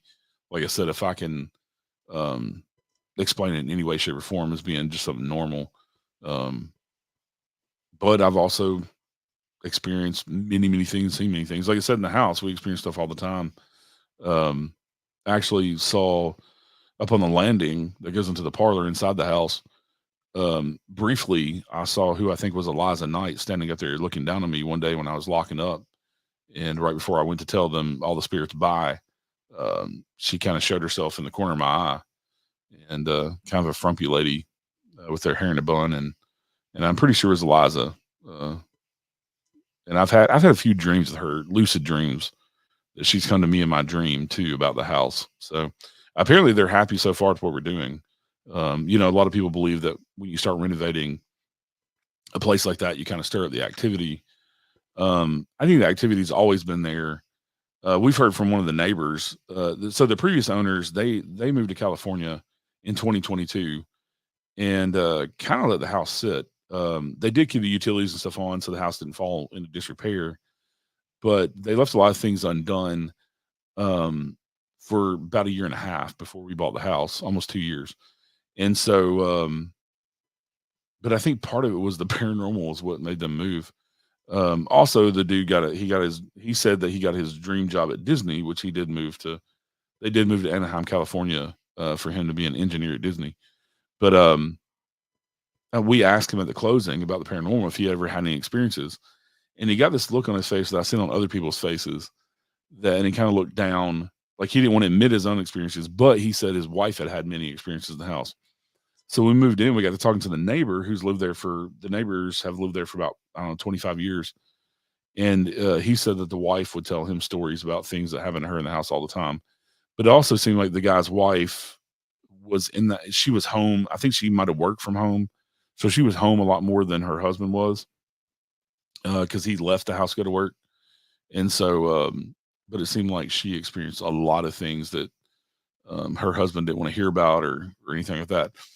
Also, the neighbor, even though he won't tell us, he told us that, for one, he won't set foot in the house. He's been in the house before, but he won't go in the house. And he said the definite one place that he won't go is the basement. Well, after these people moved to California, people we bought it from, the Rassets, the neighbor was mowing their yard because he's an older gentleman. He's retired, and that's what he does now is he mows yards. And so he would mow the yard for them. And I think he's kind of hinted, and I think he's seen some stuff through the basement windows when there's nobody in the house. And so, yeah, there's lots of stories. And I'm looking forward to having to this weekend I start the historic tours, the private historic tours, with people coming in and booking them, and I'm looking forward to it because I want to hear stories from the people in Hopkinsville who have lived there, because I've heard some just on the Facebook page about not just the hauntings but the history.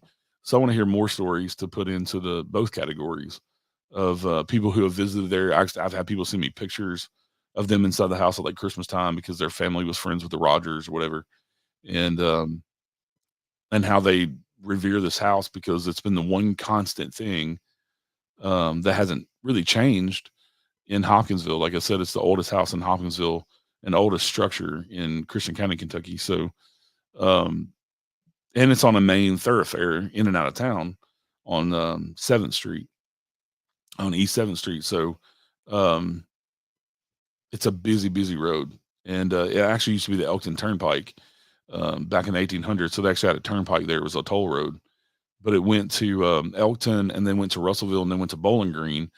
And once you got to Bowling Green, Kentucky, then you could hit the Louisville-Nashville highway. So if you want to go south, you go to Nashville. If you want to go north to Louisville, you could through the Louisville-Nashville highway. So that was kind of a main artery that connected Western Kentucky to Central Kentucky. And there were some trails. There were some wagon trails that went down through Clarksville as well, and then to Nashville, depending on where you wanted to go. But that as far as I have seen in my research, that road has been there as long, if not longer, than Hopkinsville's been there. And Hopkinsville was founded in the 1790s, 1794, I believe. And so, are you going to be charging for these historic tours? The tours are $10 a person, and children 12 and under are free. And that just all the money is we're not making. All the money goes back into the house. So if anybody goes on the website and buys merchandise or paranormal investigation or the $10 historic tours, I wanted to do open houses twice a month to just let everybody come in for free, and the city won't let me do it. They want to know how many people, so I have to make it. Nope. They want to know how many people are going to be there. They want to know the parking situation, all this other stuff. They want to control all of it because they don't want it to affect traffic on the road and all this other stuff. So, right. Gotcha. Yeah. But now, in Chicago, it's different. They require you for any kind of museum status. Yeah. If you charge for a historic tour, one day a week you have to allow free tours. Well, they kind of force me into charging. Basically, the city forces you to do the opposite. They force you to give freebies. That's weird. Yeah. Well, right now in Hopkinsville, they're forcing me to basically charge because I have to rent the house out. The only way I can do business that way is I have to rent the house out to one private group at a time. So by renting it out to private tours, you know what I'm saying? Then I'm renting it out under their instructions. So I'm kind of different states, different laws. Yeah. Well, they gave me permission to do the paranormal stuff, but I'm kind of skirting around under their own rules that they gave me to the historic tours. So,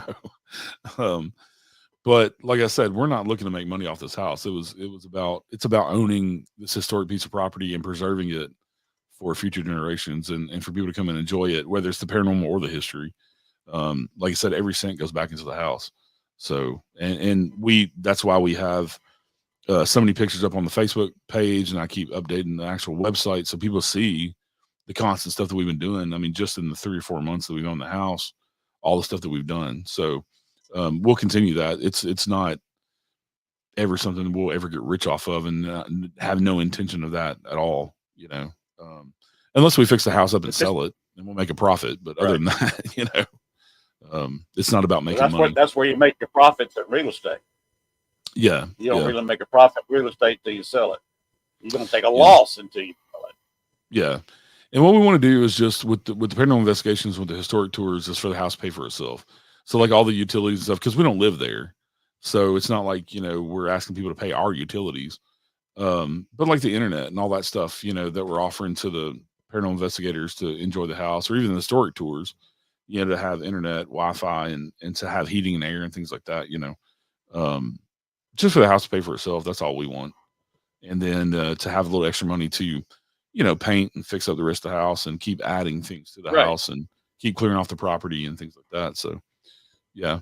And That's the point of it. It's not to get rich at all. Well, what it sounds like to me is that you have recently bought a labor of love that you're planning Yeah. on doing the rest of your life. Yeah, pretty much. Pretty much. The retirement plan will be weddings. You know, weddings are expensive. But also I don't want to charge an arm and a leg for weddings, you know. I want to be reasonable on those too. So, but yeah, I do the paranormal for a living with the podcast. I make my money off the podcast. As far as our own house and all that stuff. And like I said, we just want the night house to pay for itself with utilities and things. So, and have money to continue to fix it up and be a labor of love, you know. It's been done. The Allen House is a famous one here in Arkansas, and they've recently quit doing any kind of paranormal or tours because they fix up the house as much as they want to fix it up. Yeah. And that's why I only have the house open 4 nights a month for paranormal investigation. It's every other Friday, Saturday. Now for the week of Halloween, I've got it up there where people can come and rent it out every night that week if they want to. But yeah, I don't want to live there. I have my own house and I have my own life, you know, where I live now. So I don't want to live up there every Friday, Saturday either. But also, like I said, we're not looking to make buku money off paranormal investigators and paranormal investigations, just to help the house survive and to pay its own bills. So that's why I have it just for 4 nights a month. You know, and not even the supply and demand thing. You know, it just, I'd like to have some of my weekends to have a life, you know. So I've given up a You lot like to have to the the me paranormal. time. Yeah. At least every other weekend. I'm still going to be doing historic tours on those weekends because we're up there every Saturday, Sunday anyway. So I still have slots for historic tours on those days. But I'd like to have the option of just taking off, you know, a Saturday, Sunday, or a Friday. So Cool. Sounds like you got a pretty good plan laid out. yeah, that's how I sold it to the actual money, people. Pretty good business plan, I think. Of course, But you got to we'll, get your family, you know, where they'll tolerate the whole thing. oh, they're good with it. The in-laws have been an integral part of it. They're amazing. My father-in-law has been a contractor for 50 years, so he. Oh, okay. Yeah, they've been up there every weekend with us, working right alongside. They'll be up there this weekend. We're putting in kitchen cabinets and things, so and doing more landscaping, but mowing and all that stuff too. But yeah, it's and the one thing that we'll never do, it'll never be a nonprofit, because I've just seen there's been too many horror stories in the paranormal about boards taking over locations and things. Yes. And Yes. I don't want to give up ownership of the house. I don't want to lease the house to a board that can do whatever they want to the house. I just don't. I'm not going to give up that type of control to be a nonprofit or a museum or anything like that. Also, like I said, I don't want it to be a museum because it's not like we have a house full of night family furniture.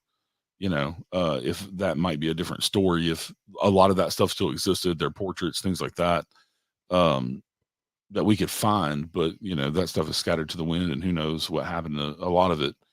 And so, you know, we want the house to look the period of 1800s, you know, Victorian era, kind of 1800s, but to be functional at the same time, like I said, where people can sit on the chairs and the couches, and we've got coasters so you can put your drink on the table, like, you know, so that if something gets broke or something like that, then and then also we'll probably trade out stuff as we find cooler stuff to put in the house. You know, trade out Right. couches and things like that, and different pieces, and then add things. I've got ideas for other things I want to add. Today, I actually just bought a hall tree from the early, it's at least from the early 1900s. That I've been looking for the perfect one, and I finally found it today on Facebook Marketplace. Went and picked it up, so that'll be a new addition to the house this weekend. And we have other things in mind too. People have been amazing for donating stuff as well. They're just like, you know, this is my grandmother's, and it's just sitting here in storage, rotting. At least it'll be showcased in the night house, you know, type stuff. So that's been really neat as well. A lot of our friends and stuff donating stuff that they've had in their family, but their kids don't have any interest anymore in heirlooms and things, so they want it to go to somewhere that's going to use it and know that we'll take care of it and showcase it, and that people coming through doing tours or the paranormal will actually see it as part of the history of this house. That's you've got some amazing stuff. I wish I could go up there just to look at it. Yeah. That'd be amazing to me, just to go up there during the daytime and with the camera, just a regular camera, and shoot the whole thing. Yeah, it's pretty amazing. I'm still in awe. I mean, even going on 4 months of owning the place, I'm still in awe that we own it. And and also the discoveries. Like I said, it's a big puzzle. It's like our own Oak Island, and I'm definitely a sucker for a mystery. So me diving into the history and figuring out all the stuff that nobody's ever figured out about the Knight house and the Knight family and all this other stuff is pretty keeps my ADD pretty on task. And so I've still got to go dive into the archives and things that I ain't had time to do from working on the house. So there's a lot more history to come. And then it's me as the tour guide filtering through, what to tell people and what not to tell people, and try to give them a linear history without giving too much information, but telling interesting stories and compelling stories as well. So coming on your show and doing other shows here lately, I'm kind of narrowing that down. I've done some tours at the house with friends and family, and even some people I don't even know who asked for private tours. And so kind of narrowing that down, becoming a better tour guide. Practice. Yeah. So like I said, I hope I haven't bored everybody with the history of the house tonight. You've totally fascinated me. Oh, thank you. There's so much more history to the house and the characters in the house, and I'm finding out more and more about the personalities of the people. You know what I'm saying? More so than just the facts about who they were and when they lived and died and what they did and all that type of stuff. I want the actual as best we can know who the actual person was, what type of person they were. And the biggest mystery is that I want to find out now in the next few months is was it part of the Underground Railroad or not? And not for any fame or anything for the house, but just because that's a question of the tunnels and things. And actually, I've got a friend, Billy Wilkerson. He's he runs the Sims County Historical Society Museum in Franklin, Kentucky. And for a donation to their museum, he'll come out with the ground penetrating radar, and it shoots the sounds into the ground, and it bounces up, and he goes out and finds like missing graves and things like that, missing headstones. And so he can tell us really quickly if there's any collapsed tunnels in the areas that we've been told. So the tunnels are collapsed. Out in the front. So the front yard, one reason we think there's a huge tunnel that went out that way. There's evidence. Now Kentucky is full of sinkholes because of the Mammoth Cave system that they will never completely map. It's the biggest cave system in the world. And even though Western Kentucky is kind of far from Mammoth Cave, because Mammoth Cave's in Central Kentucky in the Bowling Green area, it still just fingers out down into Tennessee as well, down into Clarksville. There's Dunbar Cave in Clarksville that's huge. They have a lot of problems with sinkholes. The thing about Hopkinsville, though, is it's very close to bedrock, sandstone bedrock. So you're not going to see as much of that, the cave system, I don't think, with the sandstone, because sandstone just doesn't hold up like the granite and quartz and stuff does that Mammoth Cave is made of. But anyway, out in the front yard, where we've been told this tunnel is, that came out on the other side of the road, there are two really good sized sinkholes that are in line with the house. And there's a couple of smaller ones, and they all run in a straight line. So if there wasn't a man-made tunnel there, there's definitely a collapsed something there, a cave or something else. That's indicative of a cave or tunnel or something. Yeah. Now the other side of the house, if there's a tunnel that goes from the house to the that extra cellar that's out there, and there's evidence of that as well. When I got down in there, the floor is actually caved in this barn, and so I had to use a ladder to get down in there. And there's probably about 2 foot of mud that's washed down in there over the years.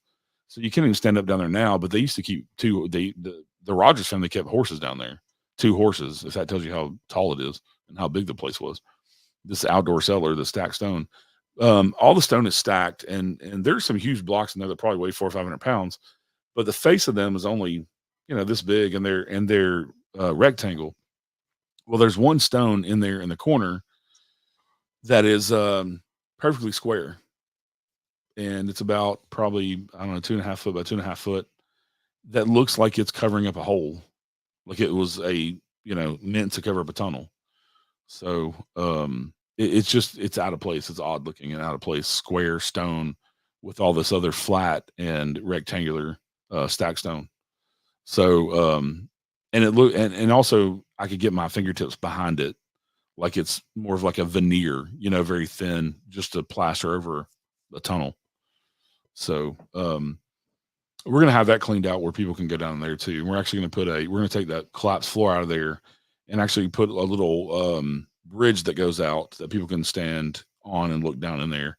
One of the things I'm looking forward to is sifting through all that mud, like archaeologists do. We have a sifting table with a screen that will screen all that mud through and see what kind of artifacts we find. Just me going down in there, laying on top of the mud, I found it's probably a lace spindle to make lace from a spinning wheel. Wow. And also found a decorative broken off what was probably a decorative finial. It almost looks like a bed knob that's broken off, but it's way too small for that. And when I was looking at some of the different spinning wheels online, it very much looks like some of the decorative finials they would have had on spinning wheel, and it's about the same size too. And I found it with the bobbin, and this wooden bobbin has all these different grooves on it, and because when they made lace, they would have had 30, 40 threads to weave it into the patterns and things that they wanted. And so that to where it's like if you're just spinning yarn on a wheel, you'd only want 1 or 2 grooves, to make the yarn. To where with the lace, you would have many more grooves in it. So that's some other interesting finds that I found. That was just on top of the mud down there, but there's probably about at least 2 foot of mud that we're gonna scoop out of there. And also, I was told that by P.D. Rogers that there's a stone floor under all that mud that they laid, 2 big flat stones. So, so yeah, just an all around interesting place. Like I said, a big mystery with a lot of the stuff. Like I said, that outdoor cellar, nobody knows what it was for. It was built long before they had ice houses, and things like that. So, like I said, it wasn't a dairy farm, so they didn't really have a need to keep like lots of milk and things like that. They just were feeding themselves. So the historians that I've talked to have no idea what it was for either.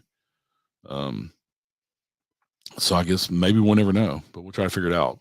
Also, the weird thing is in that cellar, 2 of the corners opposite each other are square, and then 2 of the other corners in the back are rounded. And the stones you can tell where they were worked to be completely rounded on that side. So I don't know what the point of that would have been, because that would have been a lot more work to round them off instead of a 90-degree angle with a stacked stone like the other side is. So that's an interesting feature as well. Enigma after enigma here. Yeah. Yeah, and mystery. Like Sin and all them have been like, how do you remember all this? I'm like, I don't know, because it interests me. My brain just retains all of it, and so there's thinking. Plenty more. Yeah, and also being immersed in it for the past, since April, when we bought it, April 24th. That's kind of been our lives since then. Is working on the house and diving into the history and the ancestry and all that stuff. So, talking to various people, meeting with various historians and things. We've met with 3 different historians. So, and trying to decipher, fact from fiction. So, but yeah, that's the night house. But I want to do public ghost hunts, things like that. Like I said, I want to do like a murder mystery dinner. I think would be really fun. My brain retains everything. It does. I remember a lot. I have a really good memory. Dinner at a ghost. Yeah, yeah, do something along those lines. I want to do some stuff around Christmas as well. Um, and we're August 21st. I'm going to have a booth at the Alien Invasion Day at the Tourism Center in Hopkinsville. If anybody's ever heard of the Hopkinsville Goblin incident that happened in 1955, where a family shot at these little green men outside their house in Kelly, Kentucky, which is right outside of Hopkinsville. August 21st will be it will be the 74th anniversary. Next year will be a 75th anniversary. But they're having Alien Invasion Day from 4 until 10 p.m. at the tourist center at the Trail of Tears ran through Hopkinsville, so they have a Trail of Tears park, and that's where the visitor center is and tourism center is. But I'll be there, yeah, like I said, August 21st. So Sam says, "Watch out for those goblins." yeah. There is a couple of the people that were kids when that happened that are still living, that still tell the story. And I think for the 75th anniversary, before COVID, they actually in Kelly, Kentucky, this is about 10 minutes from Hopkinsville, outside of Hopkinsville, they used to have the Little Green Men Festival every year. And then they stopped because of COVID and they just haven't fired it back up. But I think that for the 75th anniversary next year, she's going to do that. And it'll be a whole weekend festival. They actually, on one of the playgrounds out there, they have a big steel UFO, flying saucer, and things like that. And wow, the family still owns the property where it happened. And like I said, there's still members of the family that were there. They were young children when it happened, but they're still living. And I think they're going to put on a big festival next year for the 75th anniversary. Maybe you can do something with the house when that's going on. Yeah. I thought about pairing up with them and doing some cross promoting things. But are you familiar with Edgar Casey? Edgar Casey. Edgar Casey. I don't think so. So back in the 30s, 40s, he figured out that he could go into a trance and basically, kind of like Nostradamus, made predictions that came true. And he could also heal people with his energy. Well, he's from Hopkinsville, and the house is not there anymore, but he used to live across the street from the Night House. And he's a fascinating character. His family still lives in Hopkinsville. Casey is spelled Kayce. If you want to look up Edgar Casey, fascinating guy. I'm familiar with him from like Unsolved Mysteries back in the day, and In Search of and those type shows. Did stories on him, and but he was from Hopkinsville and lived a good chunk of his life in Hopkinsville. I think he died elsewhere, but the house that he lived in used to stand across the street from the Night House. It's another. Hopkinsville is a weird area. It's a weird place. It's always been weird with weird people and weird happenings like the Hopkinsville Goblins. And there's plenty of haunted houses in Hopkinsville too. Like Lone Oak that I was talking about is kind of a sister house to the Night House because of the family connection is haunted as well. I talked to the owner and he's had investigators in there, and he's got a lady spirit upstairs that won't allow the spirit in the basement to come upstairs. She doesn't like him, so she makes him stay in the basement, which is at least the story that he learned from the investigators. So yeah, Lone Oak is another haunted place. Wow. There's lots of old houses in Hopkinsville, and there's even a Facebook group called Keep Hopkinsville Weird. If that tells you how weird Hopkinsville is. So. Well, let's cover once again what nights of the month you're open for paranormal investigations, cost thereof, your historical tours. Let's just cover all the prices and all the benefits, including the people can actually spend the night in the house, correct? Yes. So we have two different price points. One is for a half night investigation. And let me get to the website real quick so I don't leave anything out. Half night investigation is $500, including tax. They get 8 hours in the house. They have up to 18 members. I will give a brief history tour if that's what they want, but I will also have a packet available that has pertinent names and dates and stories in it as well. We'll be offering snacks. We'll have a refrigerator and microwave for them to use. There's no additional fee for filming or live streaming investigations. We'll have an equipment base and charging area. And like I said, the house is not a museum, so they can enjoy sitting on the majority of the furniture in the house. And we only have a couple of pieces that I asked them not to touch just because they're old and fragile. We do have a few of those. That's a half night investigation. That's 7 p.m. till 3 a.m. So that's 8-hour investigation. If you want to spend the night in the house, full night investigation is $650. That's from 7 p.m. till 9 a.m. the next day. So that's 14 hours to investigate and sleep in the house. The house, like I said, sits on 3 acres, almost 3 acres. It's 6 levels, over 5,000 square feet. We have high-speed Wi-Fi. We have beds for people to sleep in with fresh sheets, blankets, pillows. We'll have cots available if they want to sleep in the cellar, basement, or attic, or anywhere else weird in the house. We have 2 fully functioning bathrooms with showers, which will provide fresh towels, wash rags. We have shampoo and soap available if people need it, no additional charge. And the same goes for I'll give a history tour or the packet, whatever teams would rather me do. Some teams don't like to come in and know names in the history. They want to go in blind and see what they get and then come bounce it off of me, which is fine too. I'll be there the entire time they're investigating all night. And yeah, so it's $150 non-refundable deposit to save your date. And then the rest of the fee is due at least 7 days before your investigation. So trying to give, people time to get the money up and things like that instead of just all at once. What's up, Bobby? Yeah, Keith Hawkins is weird for sure. And $150 non-refundable deposit, and that just stops people from booking and then canceling, which I will allow people to change dates if they need to, up to 2 weeks before their investigation. And that just covers us in case we don't get to rent that night out again, because we still have costs incurred to make sure that we have drinks and snacks and that, my time is also valuable for me to say, okay, well, I'm giving up this date, to go up to the house. Like I said, every other Friday and Saturday night. So starting on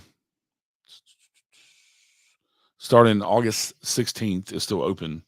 So that Saturday is booked because I'm going to be actually a guest investigator at the Bell Witch Cave, which is a completely different story. But it starts the 16th, and then we have the next weekend will be the 30th, 31st of August.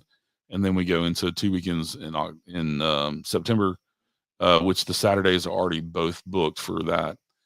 And then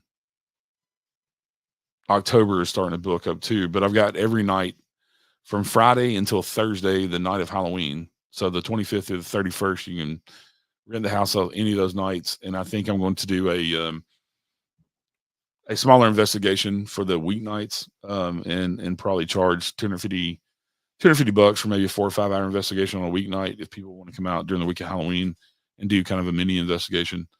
I'll have that up soon if I decide to do that. The history tours right now I'm doing on Fridays, Saturdays, and Sundays. It's private for your party for up to 8 people, and it's $10 a piece. Kids 12 and under are free, and it is a lot of stairs because the house is 6 levels. It's quite a bit of walking on uneven ground and things. Just warn people of that. And there are some uneven floorboards and things, but it's $10 a person. And you can book at 10 a.m., 12 noon, or 2 o'clock on Friday, Saturday, or Sunday. So those spots are filling up as well. And so, but like I said, all the money goes back into the house. Phone number on the website. I do. Correct. The phone number is 615-266-9965. And as far as booking any of that I just said, they can do it all from the website. So they just go in there and pick on the website below. Yeah, on the nighthouseky.com. Go on there and you have the option of book an investigation or history tours. History tours will be just the history, and book an investigation will be for the paranormal investigations. We also have a shop with all the swag up there. Like I was showing earlier, I got a Night House mug here. We have all kind of shirts, hoodies, and things like that. I've made it as cheap as I can to where we still make like $1 or $2. So t-shirts aren't $25, only $15. So that everybody can afford them. Cause I don't know about other people, but I'm tired of going places where t-shirts are $40 at a concert or $50. Yeah. even like Brushy Mountain, as big as that place is, we paid $1,750, and I still had to pay $35 for a T-shirt. So Hey, do you have a T-shirt sample there, Andy? I do not have one handy with me. We have two different logos. We have this one on the shirts, and it's pretty big. The shirts are 100% cotton, pre-shrunk cotton, so they should fit your size without shrinking. And we have men's and women's. We have kids stuff up there. There's all kind of stuff up there with the logo on it, and I have it drop shipped, so I don't touch most of the merchandise. It just gets sent out. But yeah, like even the hoodies are like $25 instead of $50 for a hoodie. And they're all good quality stuff. There's some really good. I try to pick all the best quality stuff that they had available. And I've ordered quite a bit of it myself. I do have like 3 of the T-shirts. I just don't have them near me to grab that I wear when I'm up there doing tours and things. And they fit great. I've used the Gildan 5000, which is the shirt model that they print on. I've used it for my podcast shirts and everything over the years, and they're great. They're pre-shrunk, 100% cotton, like I said, and they're very durable. Sin has quite a few of our shirts, and the Heather, which is a color, and you can get them in various colors and stuff. Yeah, Bobby, head over to the website, and you can pick them up. They usually ship within 4 or 5 days. They're usually quick on the shipping, and like I said, they're pretty good quality. And if anybody has any issues with anything, just let me know. I will definitely take care of it. Sizes up to 2 or 3 or 4X. 4X. 4X. Yeah, and I made sure that they only cost a couple dollars more. So it's not going to cost you $10, $15 more for a 4X. That's ridiculous. 3X and 4X is popular with the wife, not because she's that big, but she likes to use it as a nightshirt. Comfortable. Yeah. Just try to make everybody comfortable. Whatever they want to buy the big shirts for. If that's their size, there are people that need that in the world. I wear a 3X. Yeah. I'm not a big giant guy, but I'm 6 foot tall and broad shouldered, and so I have to have a 3X just because my shoulders, I can wear 2X, but 3X is more comfy. Yeah. And I like the pre-shrunk 100% cotton too, because you don't have to worry about getting a 3X or a 2X and it shrinks down, to a large or something. So, but like I said, all the money from there, we're only making $1 or $2 at most off all that stuff. All that money goes right back into the house, paying the utilities, paying the bills. And we don't have a mortgage. We own the house outright. So that's not part of what your money goes to. Your money goes to the stuff you see, like the heat and air, the internet, electricity, water, and to fixing up the house. So also, I'm the host of the Unseen Paranormal podcast that I've been doing for we have not talked about your podcast at all tonight. Yeah, I kind of talked to everybody. Anywhere you find podcasts or listen to music. So it's also on YouTube. I don't do video. It's all traditional, like radio show audio. Excuse me. But I have a different guest on every week. It is on Apple Podcasts, Google Podcasts, Spotify, Amazon Music, Spreaker, which is my host, iHeartRadio. Anywhere you listen to music, you can find it, or podcast. Like I said, it's on YouTube, but it's just the audio. But a lot of people listen to it on audio while they're on YouTube while they're at work, because they can play the audio behind, whatever tab they're on. So, but the show's doing really well. I can't complain about it at all. But I have a different guest on every week talking about all different kinds of stuff. Thank you, Bobby. Thanks for listening. Susan, I know we're about done. I've got to go to bed too. I got to be up early tomorrow. I'm with the night house with the podcast and all the other paranormal stuff. I'm busy, and then I have to be domestic too, like because I work from home, so I got to mow my yard tomorrow, clean house, those type of things too, on top of working. But no, the podcast is going really well. That feeling. Yeah. I've talked. I'm glad everything's working out so well for you. Yeah. I'm a workaholic. Sin will tell you, I always have about 20 irons in the fire. So I don't ever stop. I've been in my office here all day, where I'm sitting and working on and off, and I've had to go do other things throughout, but then I come back in here after dinner to talk to y'all for a couple hours. So, but yeah, on the podcast, talk anything paranormal, not just ghosts. My forte is ghosts, but we talk about dogmen, talk about Bigfoot, talk about all kinds of stuff. And I've had everybody from paranormal celebrities that you see on TV on to teams you never heard of. I like to talk to everybody and like to have a good mix between men and women, because I think that everybody should have a platform. Sin said 42 irons and counting, right?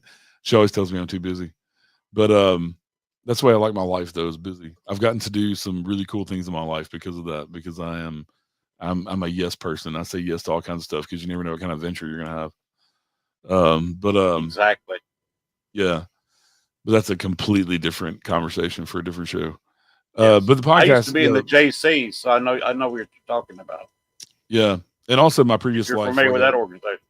Yeah, yeah, and also, like I was saying before, like some people may not know, my previous life, I worked in medical field for 20 years as a medical assistant and as a medic on the ambulance and the ER. So that's a whole nother can of worms. 20 years of stories there, PTSD, Yes. anxiety, all that good stuff too. But did you ever have any paranormal encounters while you were doing that business? When I started out as a nurse tech working nursing homes, and I worked at a local nursing home that the wing that I worked in was locked down Alzheimer's unit, and so you had to put a number in to get out so the Alzheimer's patients didn't wander off. And that wing of the building was built in the 1940s and had always been a nursing home. And there's about 20 rooms on that wing. And so the amount of people that died there from the 1940s until the early 2000s when I worked there, who even knows? And so, a big number. Yeah, that's a whole different show too, if you want to talk about my experiences. But because I have lots of stories about that as well. Especially working in that nursing home. Now, in like the ER and emergency medicine on the ambulance, you're kind of not really paying attention to things like that because you don't really have that downtime. It's especially working in Nashville, it's go go go. There's no when I worked in the ER, there was no paying attention to anything like that except exactly what I'm doing to my patients and things, So because I didn't really work on the floor or anything where it was slower pace. And on the ambulance, I've never been in an ambulance. I've been in an ambulance that smelled like a dead body for a long time because it had bodies in it, but not one that was ever haunted that I know of that I ever experienced. I've got some friends in EMS who have had experiences working car wrecks and things like that, but I never had. I was always focused, like I said. I was in medical mode, as I've always called it. Focused on what I was doing to my patient and what they needed from me. I wasn't worried about the paranormal at that time. The nursing home, the only reason I paid attention was because I worked night shift, Monday through Friday. Right.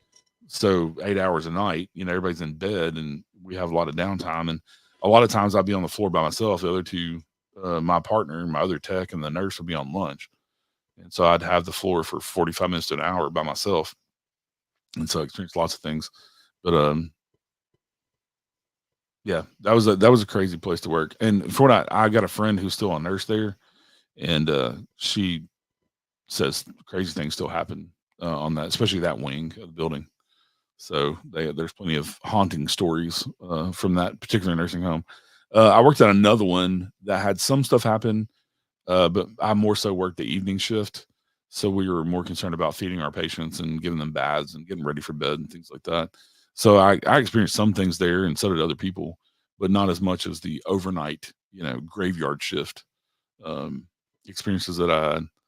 But like I said, I feel like I've been haunted my entire life anyway, so it's just par for the course. Especially at 41 years old now, I'm just like, what the hell ever. It is what it is. You've been around for a lot for 41. I've done a lot. I used to work in the music business as well as an audio engineer. So and I DJ'd. I DJ karaoke. I was a bartender. I've done all kinds of stuff. If you work on an ambulance, if you work on an ambulance, you're gonna have 2 or 3 jobs. Just because ambulances pay shit, they don't pay the bills. So I've always had at least 2 jobs. And so yeah. That's how I did my DJ. It was just a side gig on Thursday through Sunday night. Yeah. I also grew up around the music business with famous people and have met many famous people and been friends with famous people. And so there's lots of stories there too. But in 41 years, I've had a very full life. So I'm Yes, you interested to have. see I'm interested to see what the next 20, 30 have in store for me. So, Well, I hope you have as much fun as I have. I think it is. Like the Night House was a new adventure, and we'll see how long it goes. We might be tired of it after 5 or 10 years and sell it. Who knows? And go on to a different place or a different business or something. I don't know. We'll see. See what Well, happens. may you never get tired of it. I don't think we will. I think we'll get tired of working on it. I don't. As far as the history and stuff in the house, I don't think we'll ever get tired of that. But also, I mean, there is an end in sight for the house, for the work on the house. As far as what we know has to be done. It's going to take the next couple of years to get it all the way it should be. Yeah.